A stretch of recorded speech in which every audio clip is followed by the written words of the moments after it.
So, as we know, remote real-time collaboration in sessions are no longer just a backup plan.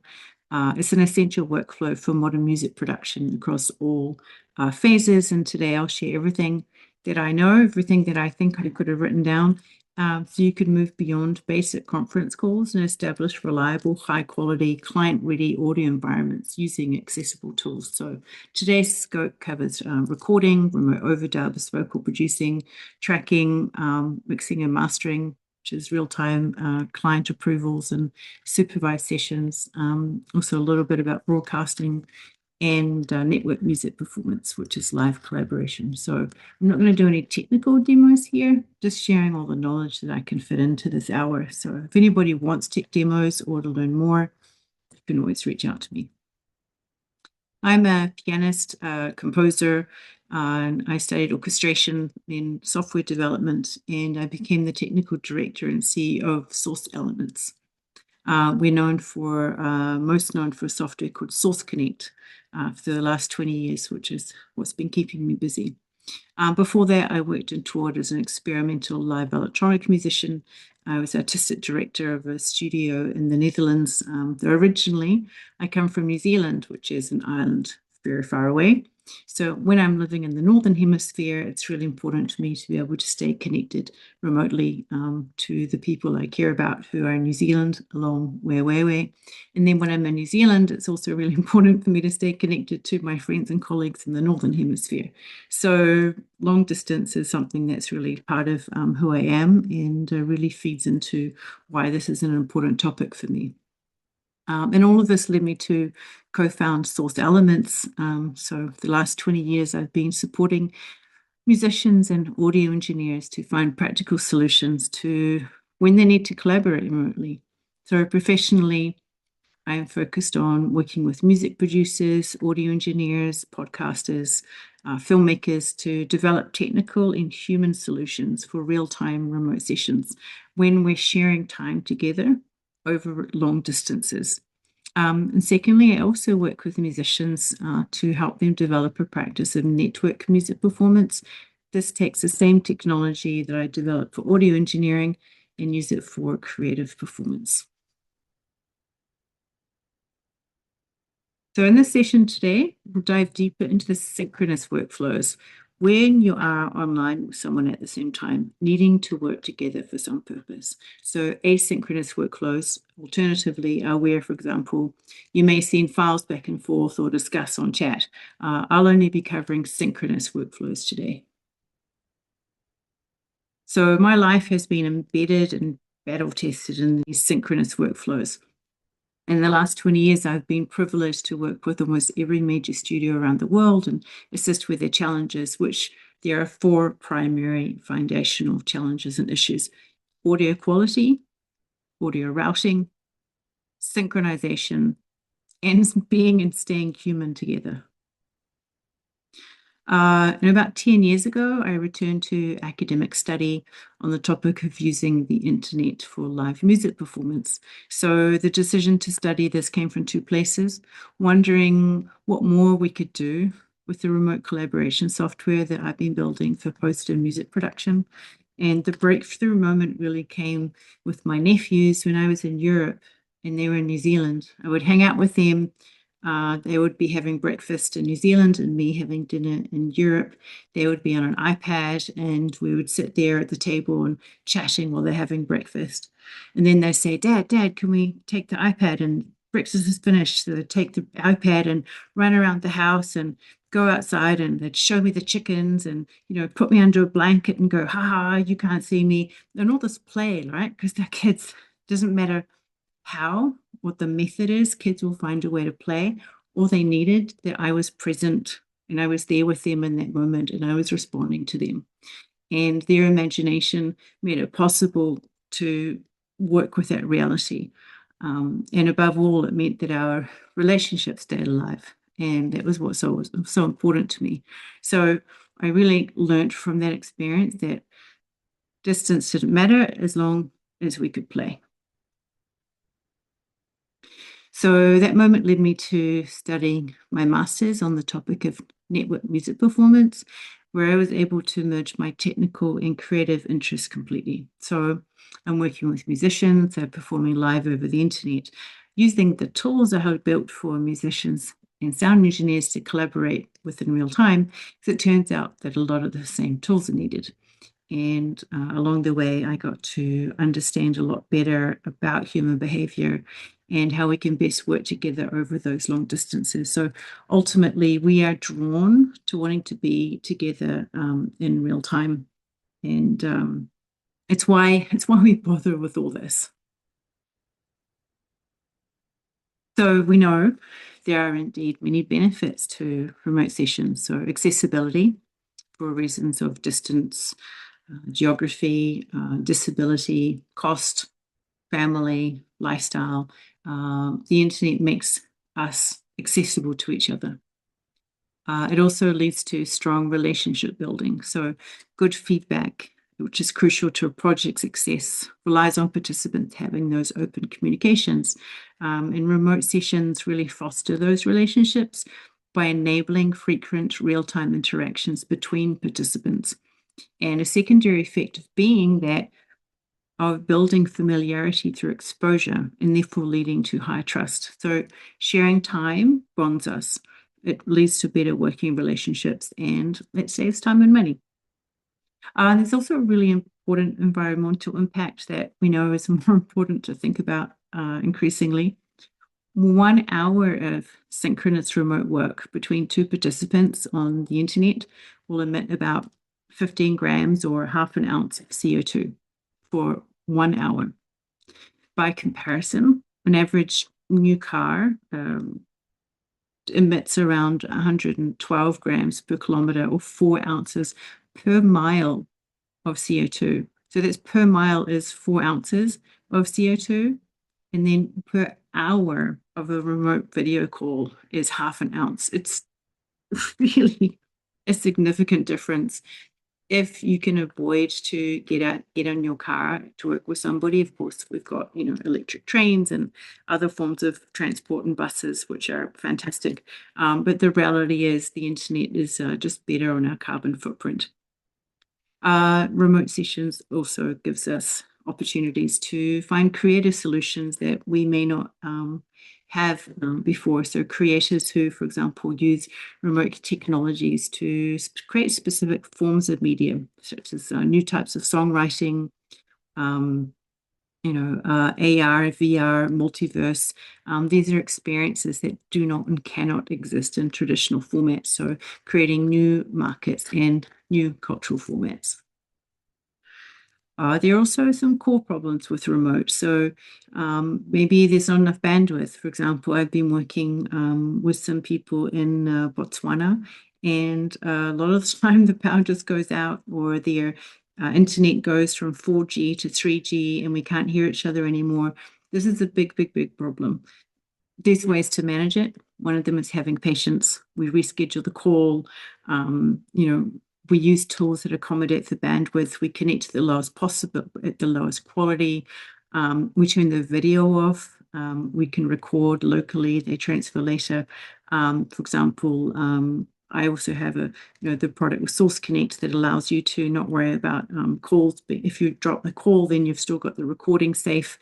So there's technical solutions for pretty much everything these days, including bandwidth limitations. Another core problem is networking, firewalls, and quality of service issues. So for those of you who are in corporate or education environments, you'll have those specific requirements to understand. There's also the problem of latency, which sounds like a blocker, but really it's a human problem. I'll discuss more about this and how we can adapt to it. Acoustic feedback is a really bad one, but it's also really unsolved. Everyone wears headphones, have proper acoustic treatment around you, quiet and non-reverberant rooms, and of course there's also new technology coming out to address that as well.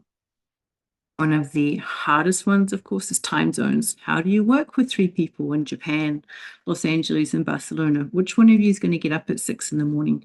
So it's another human problem, but honestly, maybe one of the hardest, and we don't have technology to solve this. Another big issue is routing. how does everyone hear what they want you to hear and not yourself twice or not themselves twice, not doubling up? These are all big routing problems that are also solvable. You use the tools that allow for your entire setup to fully interact with the internet within and without and outside itself. And there are also some pretty good surround and immersive solutions that work pretty well.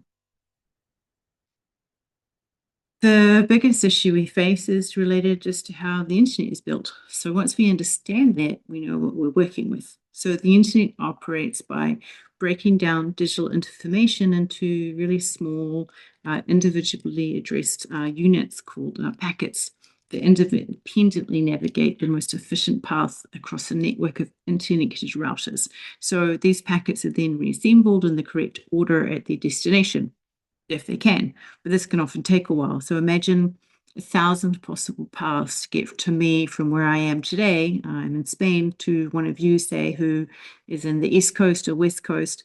And like a long distance flight, say going from New Zealand to Europe, you have to break it up. There's no direct flights. And so your packets, just like that flight, will hopefully take the fastest route that it can. But then a few milliseconds later, one of those packets, the next packet, it can't take the same route because maybe that router somewhere in the way is down, there's congestion, or the power is off, or who knows, there's lots of things that can happen trying to get packets from one part of the world to another. And so that means that packets do arrive at different times. And so we have to make a bit of buffer and wait for them to line up. This creates latency. It's not the only thing that creates latency. I'll go into that a bit as well. But the delay between sound creation and playback at the destination is what we call latency.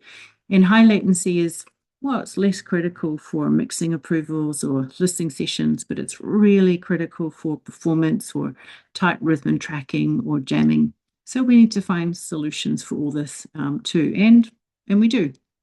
A ton of innovation happened in the last years that can help us work around the limitations of the internet. Access is now pretty easy and pretty cheap. I've traveled a lot and the internet is almost everywhere, although in many places we're still really waiting for good 4G or 5G. But we have so many tools as well, open source and paid tools, and cloud storage is getting cheaper every year. Routing tools are getting more sophisticated. You have a ton of options these days, like Omnibus and Caster and Source Nexus and real-time collaboration tools that are advancing rapidly, and they're cross-platform. You can work on Windows, you can work on Mac, you work in Linux. And so what exactly then is a real-time remote session? Well, we're together, like we are here now, on sharing time. We listen to music and audio, video at the same time. And sharing this time together is how we bond as humans. It's how we form relationships. We're able to review content, share ideas. And between us at the moment when we have that idea, this is really important. If you're sending work to somebody to listen to later on and they have to write down on an email what they felt when they were listening to that, you're going to lose so much information because people often forget how they felt at a particular moment when they first heard something. So when I'm working with somebody and collaborating, I want to see their face the first time they hear my music or the first time they hear a new draft, because you cannot reproduce that. You cannot reproduce that first experience of them. You want to be there with them. And to me, this is the key reason why remote sessions are so amazing, is that you can maintain that relationship that's so critical for you to get your work as good as it can be. And the same for sound engineering. You know, you want to be there when that performance happens and give that critical feedback at the moment of creation. I also see there's a question here already, and I'll stop in a little bit and look at that. But I'll leave some of the technical questions until the end. Yeah, so what do remote sessions mean for us? You know, in this world that we're in, and music and audio and sound engineering? Well, it means that we can work with musicians and collaborators anywhere. It means we have access to new and exciting talent with the important stories to tell, their musical ideas to share, and it means we can give educational access for students around the world to work and learn together. There are three kinds of remote sessions. So one of the main ones, and I'm sure you've all done this, is sending a live stream out of your door so somebody can hear you remotely and give feedback. This workflow prioritizes latency over absolute stability. So it means that you kind of want to lower latency so that when you hit play and somebody listens, you've got a short period of time between when they say, oh, I like that, or stop there, or you want to be able to know what part they like. So you may have a not so much a stable connection, doesn't really matter, but if you've both got good internet, you can have a good experience. So who uses these workflows? Well, if you want someone to hear what you're working on from your door to their ears, and they give you real-time feedback, so you can make those necessary improvements together. It saves so much time. So, for example, a composer wants to hear an orchestra recording their work.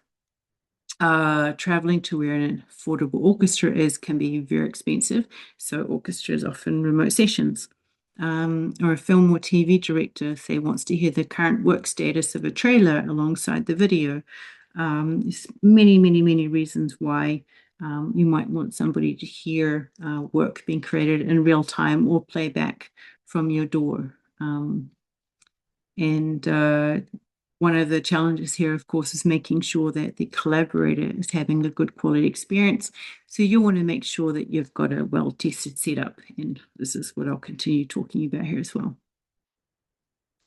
When you're working with recording and tracking, there are slightly different requirements. As you key here more about the capture.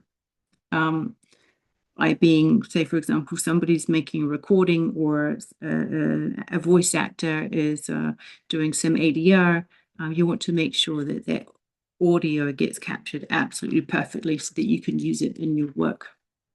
The most common way of doing this, of course, is making sure you have a decent connection so you can get an accurate representation of what that talent is performing.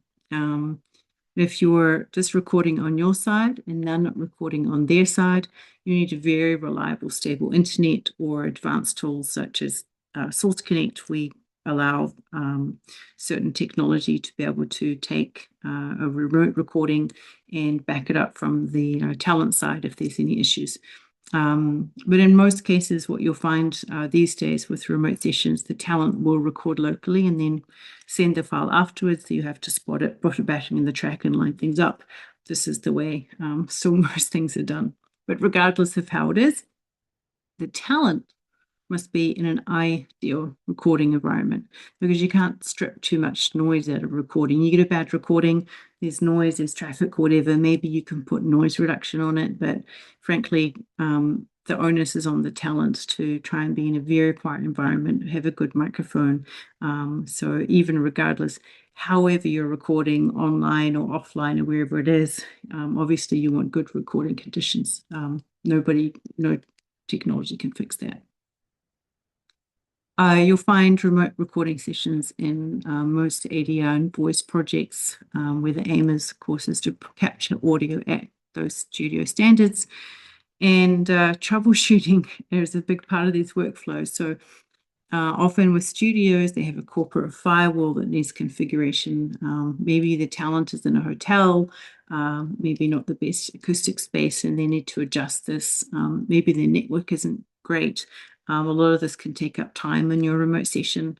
And often, these sessions involve actors and directors. So there can be a lot of money on the line to get these sessions right. And as an engineer, you can help make sure that that session goes smoothly just by knowing all of the pieces that need to go right and being as prepared as possible ahead of time. So again, I hope that this is what this talk here really helps with.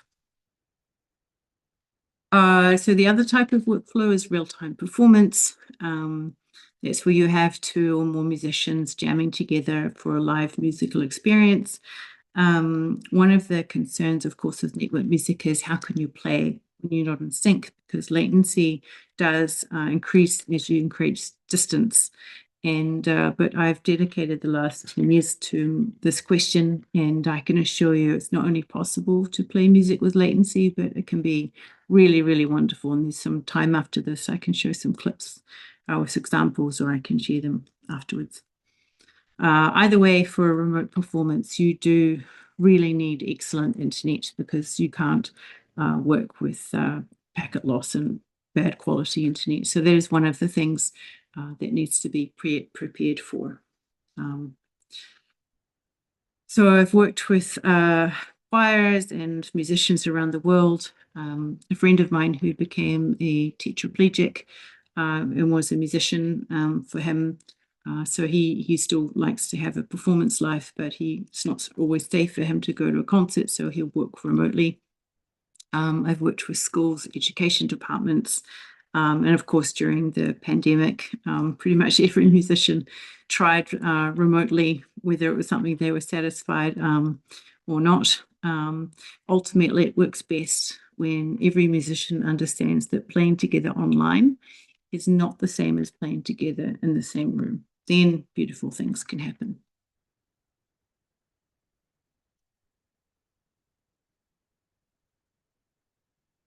So there are many ways to be online and conduct remote sessions. And for success, these remote sessions need 4 foundational areas of knowledge: network, real-time audio, routing strategies, synchronization and latency, and being human. And the next sections will cover these in detail, starting with the networked real-time audio. So as I discussed earlier, the enemy of real-time audio is packet loss and distance. So we make compromises, and that triangle of compromise consists of speed, which is latency, introduces latency, quality, that's how we compress the audio in the bit rate of that compression, and this reliability and stability of that network. So you usually only get to pick 2. If you want low latency, then reliability may suffer. You want the best quality, then your speed will suffer, because you need to encode and transfer extra data. You want reliability, then the speed will suffer also, because you need enough time to make sure that you can reliably send that stream without too much dropouts and packet loss. None of this, however, is any barrier to remote sessions. You just need to understand those compromises. So stream quality isn't just the network. High quality audio starts with seeking the highest stream quality you can without affecting the stability. So we also need to consider echo and feedback loops to make sure that we use headphones. I always insist in every remote session that I do that headphones are used. It's not negotiable. I will not, trust me, it will improve the quality of your remote sessions so much. It's the first thing that has to happen.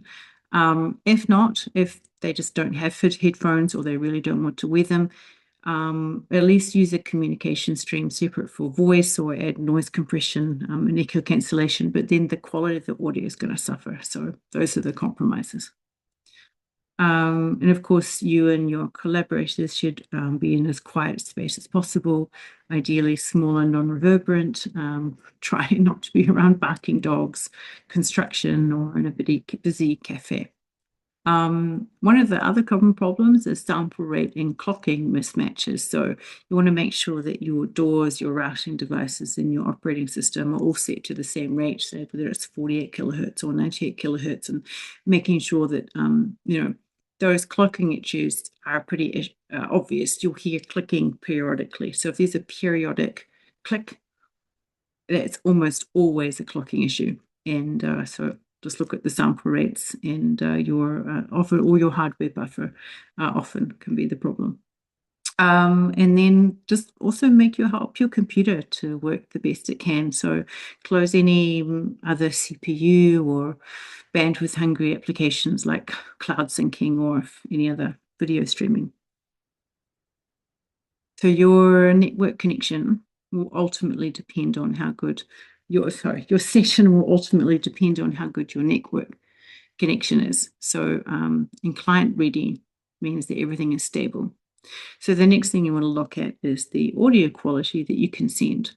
Obviously, best for listening is uncompressed audio, but the reality is it's hard to do under most circumstances. So most apps will use a compression codec such as Opus or AAC, which sounds very, very, very good, and to almost to the ear, you won't even notice a difference. As long as it doesn't have noise suppression, however, because you want to send as clean a signal as possible. So in those apps, like for example, Zoom has all these audio settings to disable noise compression, send a music quality, high quality, any feature that might remove high frequencies or complex sounds that aren't voice frequencies. If you can, also use dedicated desktop software. A browser can't be reliably sample accurate. It might crash, and if you're using it for a recorder, you could lose everything. So where possible, use an application that can record direct to disk for safety. And finally, be prepared, because packet loss will probably happen unless you're both on the most excellent connections and on Ethernet, on a fiber optic call, maybe not too far away from each other. You're going to be experiencing some kind of packet loss. So how do we deal with packet loss? Packet loss is really the big blocker to doing all the fun things that we want to. It means we have to add latency to our connections to make them stable. Jitter and congestion cause network variations. It makes for less stable connections. So again, seriously, your sessions will be so much better if you connect to Ethernet over Wi-Fi. It's absolutely worth the trouble. So systems today will use audio compression because it takes a lot of bandwidth. Most applications that we use for doing remote sessions will support music or studio quality mode. You want to prioritize audio fidelity. You want to disable noise suppression. And also you want to use stereo audio because most of these apps will default to mono. And if you can, then separate monitoring and communication feeds. And that means you can have active noise and echo suppression on your voice communications, but then full bandwidth on your music sessions. So if you're recording, then you need sample accuracy. That results in your file being as accurate to the original as possible.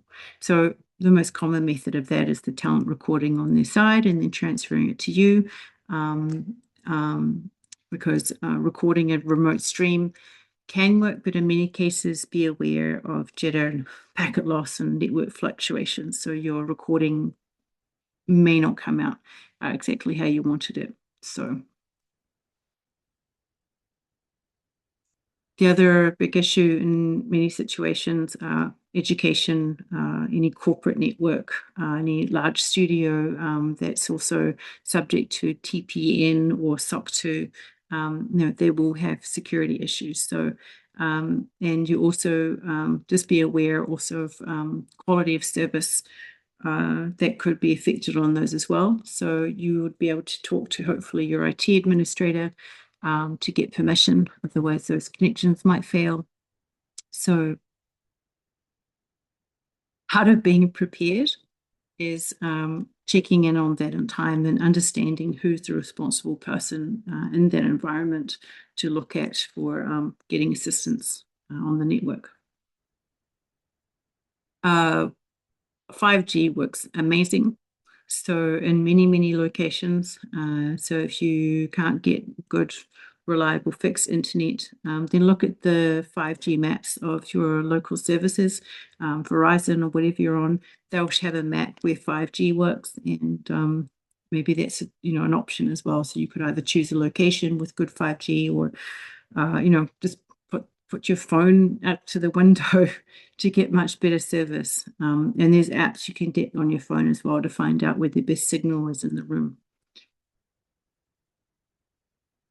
Routing is absolutely one of the hardest parts of working remotely. So routing is being the paths where your audio data wants to flow between channels or tracks within the door, whether they're set between programs, set between your hardware and your software. Maybe you have multiple sources of audio. You have your door. Maybe you want to listen to other audio players or play YouTube back as well to someone else to listen to, or you've got synthesizers or other sound generators. Um, and what with routing, you also want to make sure if you're pulling in the audio from a remote source, you're not sending that back to the person who's sending it to you. So you want to double up, and you want to make sure that you're only recording exactly when you record. And you want everything to be at the same bit rate and sample rate. So in some video conferencing apps, Apple's pretty bad at this, can even hijack your audio and make the whole audio of the computer pretty bad with noise cancellation. So your routing is absolutely critical when you're looking at doing your remote sessions. So one of the most, one of the great things is we have virtual audio devices. So they allow you to record the output of audio applications by routing the audio back into the door. You can mix multiple sources into a single stream to send it into a video call or a voice call. And you can also route different doors and softwares for more complex sound design. So a virtual audio cable creates a digital patch bay inside your computer.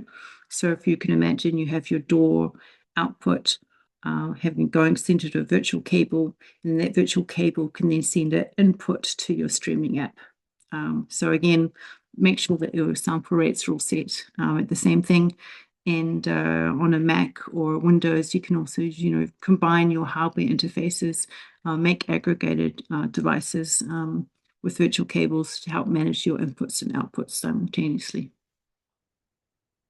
The virtual audio devices are your biggest friend to help route between sources easily.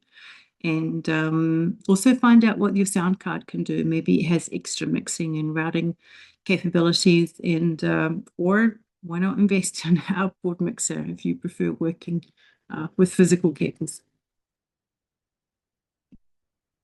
So a virtual audio device is that software-based audio interface that operates without physical hardware components, and that acts as the intermediary between your audio applications. For example, you might want to get the output of a music player and then feed that into a recording application, and then feed all that back into your remote session software. So they're absolutely essential for creating complex or really any audio workflows for mixing multiple audio sources, applying real-time effects, or broadcasting the audio from your computer.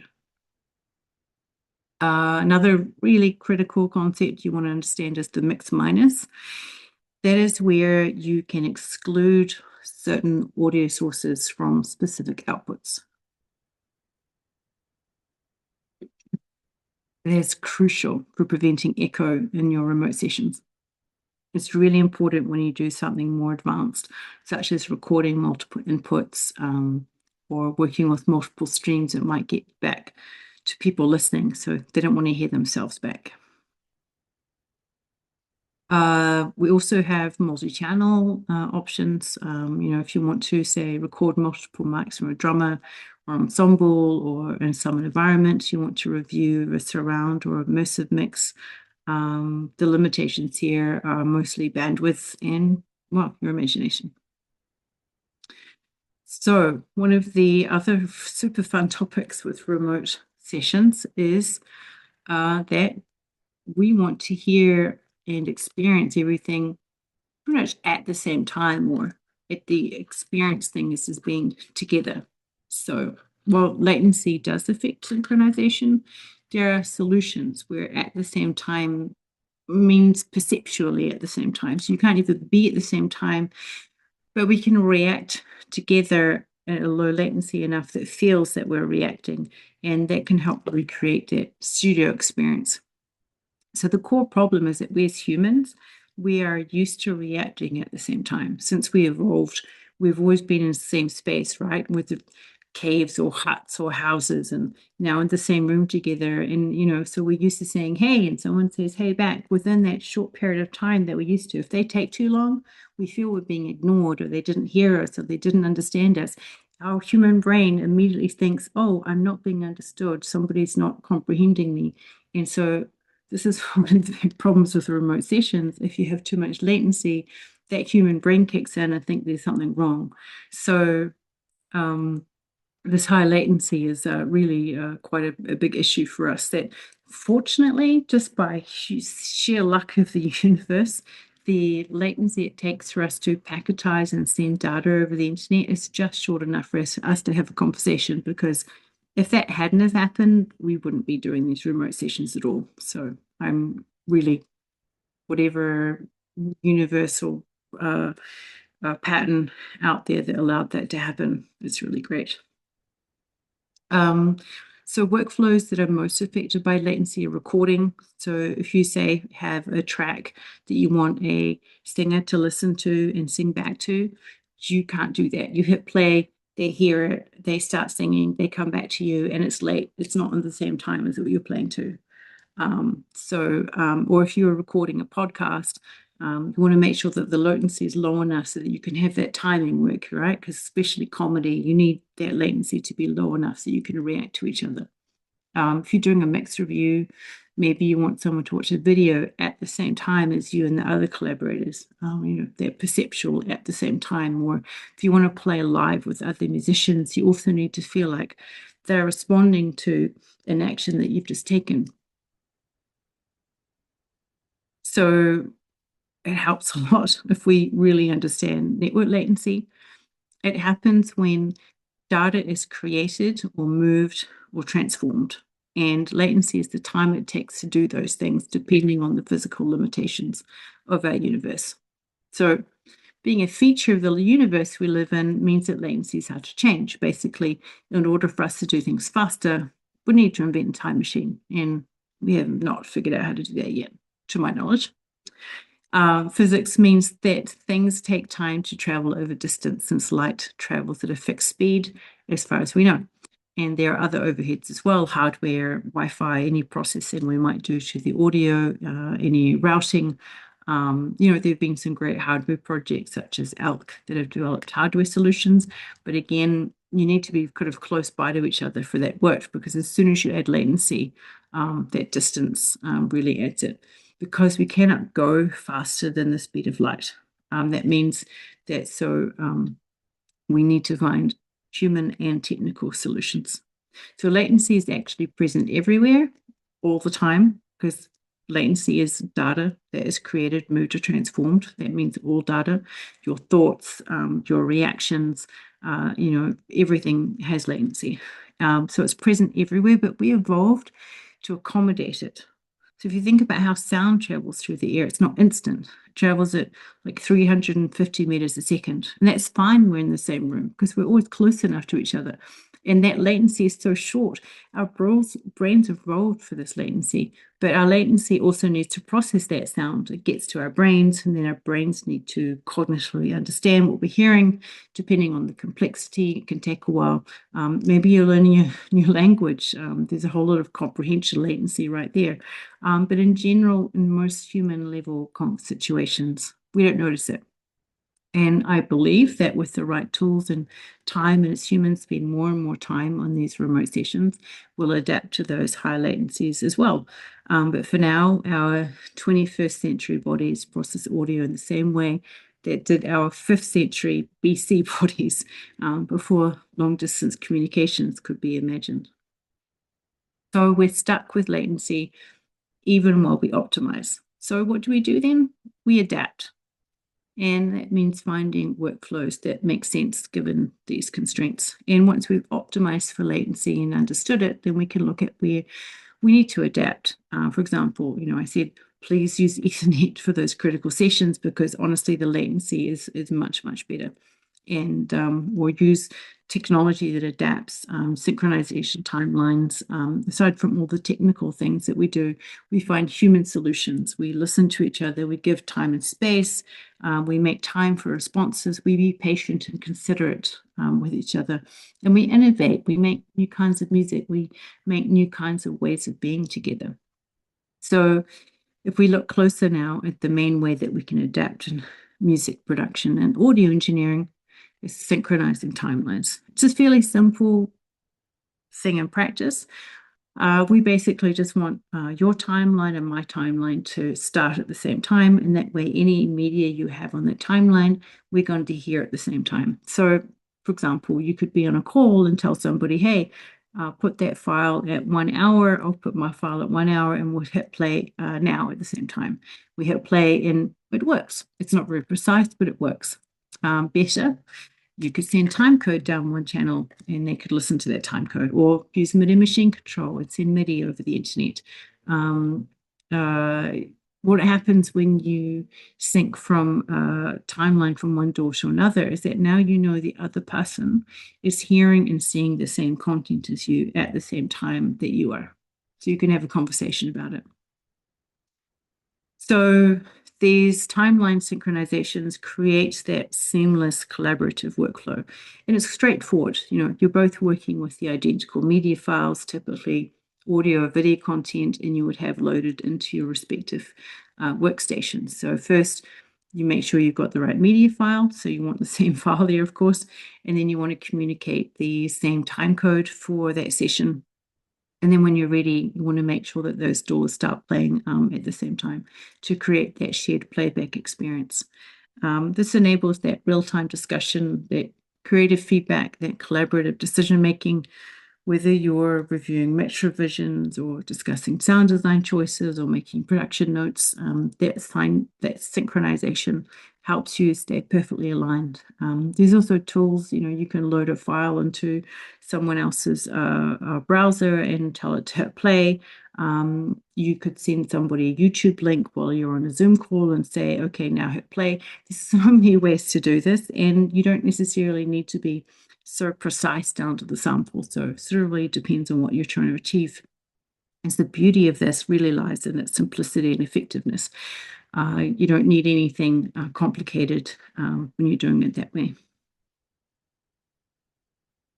There's a solution I've been working on at Source Elements called Remote Overdub Sync, which compensates for that latency. So in this example, I would send the playback of my audio to you, and you would hear that, and then you would say, perform to it. Maybe you'd sing back and start doing some overdubs to that. And then I would get your voice back, and then I would delay my playback so that I could hear your voice in time with my playback. These things require some technical intervention, but that's what we've been working on. And so it also allows us to automatically work with file recordings and people in different locations and, multi-track sessions. And so it's pretty cool that there's some, things coming out that should be sort of fairly easy. There's a lot of innovation happening across the whole space here. A lot of that too with those integrations with your DAW. You want to have those tools integrated as possible. If you're working with Pro Tools or Logic or Ableton, you should be able to have those really integrated as well. And then your collaborators, maybe they're on a Mac or iOS or Android. We're in a multi-device world, and so you never know where someone is working and in what conditions. So that's also something that to be aware of. Are the tools that you're working with, are they supporting what your collaborators are on? I also really strongly believe in the accessibility and open source. You do not need to be on expensive closed source systems to do what you need. If you're willing to experiment and work with clients who are also open to that, there should be no cost to you. And I'm happy to show some of those services. I've got a slide here, so if there's time, I can put that at the end. So regardless of your tools, you want to make sure that you're confident. You want to make sure you do a pre-flight check. So every time I connect with someone, regardless of what that session is, I check my mic, I check my routing, I check my recording setup. Don't assume it's working, because you can invest really valuable time with your clients and collaborators. And you should also make sure to let your collaborators know where your headphones, and if you can, get on Ethernet. So I talked earlier about how humans evolved to work together in close proximity. It's not just latency that's affected by us being remote from each other. Being together remotely online like this is outside of what we evolved for. We miss so much information about each other that we normally rely on for communication and connection. So with all this distance between us, we can all feel awkward and untogether and trying to replicate our togetherness while being online and remote. We make constant choices with how we react, how we interact, and we can learn to be better at addressing what's missing. So, for example, for those of you who might have video on or listening right now, I mean, I can't see your face, or I can't see the details on your face, so I need to ask more questions, to be sure of who you are. I can't tell if you're a talent, if I can't see you, if you're ready to start performing. So I have to ask clearly if you're ready. I have to use language. I don't know right now, for example, how many people are being present while I'm talking. Who's paying attention? I see a number of attendees. I see a list of, it says who's here right now, but how can I be sure that you're paying me attention? I just got this upvote, and this is amazing, right? It's like, thank you for sharing. This is exactly what I'm talking about. We build the tools that help us know, where we are together, how that we are actually communicating and being human together. So we use our voices and our other senses when we're being remote to make up for what we can't see and smell or touch. The Dutch researcher Caroline Navion focuses on how we shape this communication using the media that we're now using daily. This media allows us to be present in other places and other times. So when we talk on the phone, for example, we sense each other's presence without being in the same place. When I send a letter by mail, I reach another person at a different time when I send the letter. So they're both communications, but being on the phone with you is happening at the same time, and sending a letter is not happening at the same time. So it's asynchronous. But when we collaborate remotely, we exist in different physical spaces while sharing a virtual space. And this merging of realities creates unique challenges and opportunities. Each participant, you'll have your own acoustic environment, you have your own visual context, you have your own physical comfort level, and this is the environment in which we create shared musical experiences across these boundaries. Understanding how these realities react helps us define better workflows and set appropriate expectations for what remote collaboration can achieve. So, for example, if I've called someone or sent them an email, this is going to influence how I meet them next time. In all these organizations, we're wondering how best to communicate to each other. Should I send an email? Should I chat? Should I make a video conference? Or maybe I should make the effort to travel in person. Maybe we should say, I'm going to make an effort to go to that conference because now I know that this person is somebody who's important for me to meet, because we've already, made those trade-offs before. And they have also broader implications for how we completely understand the authenticity of each other, how we have a shared reality of experience. It's very, very easy to have misunderstandings. Maybe a nod of the head comes too late, or laughter seems out of context.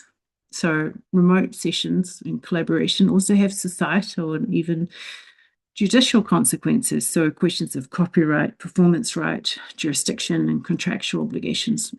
These become really complex when creations span multiple locations and time zones. So here's the truth, is that we're all still figuring this out. Remote collaboration is still so new that best practices are emerging. What worked yesterday may not work tomorrow. Technology evolves faster than our collective knowledge. Networks change, software updates, new tools appear. We're all perpetual students learning together, sharing discoveries, and sometimes making the same mistakes that others have solved, simply because that knowledge didn't get spread yet.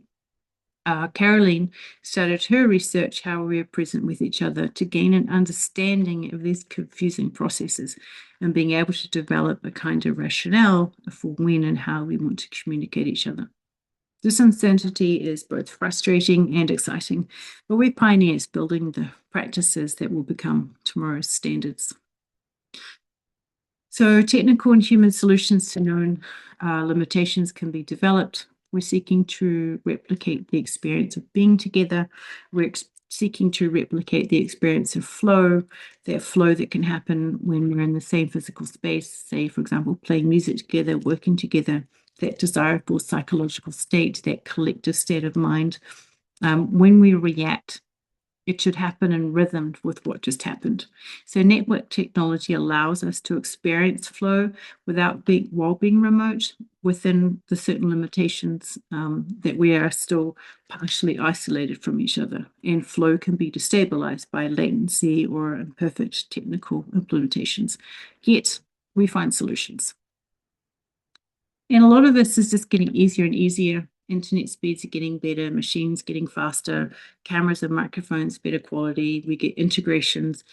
We can also really start to rely now on the cloud. It's getting more affordable. Maybe we can start recording there to take advantage of those faster speeds and those massive storage spaces. And door integrations are increasing all the time. And of course, the advances of AI and machine learning, prediction, more interesting codecs. Overall, the future of remote sessions are looking really great. So technology here is just the means. Our goal is that seamless creative flow across distances. So I've covered here network basics, routing with virtual cables and patch bays, and then looking at those workflows when you need high quality tools. And then, of course, being able to just work with open source tools and or free tools. So hopefully we can find that distance is not a barrier. It's just another parameter in the creative process, and one that we can manage with confidence and, of course, after lots of practice. So I'll stick around a little bit for any questions. And thank you all for being here and giving me some visual acknowledgement that I'm not speaking into the void.